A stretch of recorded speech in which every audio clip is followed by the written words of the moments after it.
Yakobo usiku hapa Dar es Salaam, na hawa maaskofu wamefika hapa usiku sasa hivi kwa sababu ya taharuki iliyotokea, kwamba tunaona hapo polisi wamekuja kuzunguka kanisa la Ufufuo na Uzima hapo Ubungo, na maaskofu hao wamekuja haraka kukimbia kuja kusikiliza ni nini kinachoendelea.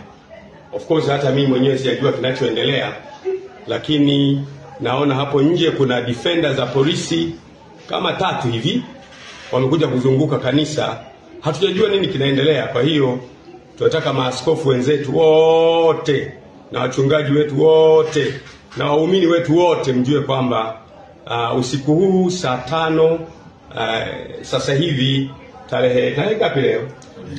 Tarehe 2 tumezungukwa hapa na polisi hapa. Sijui wanataka kufanya nini, na maaskofu wamepata taharuki, wamekimbia usiku huu kutoka madhehebu mbalimbali kuja kuangalia ni nini kinaendelea kufanyika. Kwa hiyo nitaendelea kuwajulisha, lakini kwa ufupi ni kwamba kuna watu wamefika hapa kanisani, nafikiri ni polisi, tunaona ni gari za polisi, lakini tuendelee kuwasiliana, tutajulishana cha kufanya.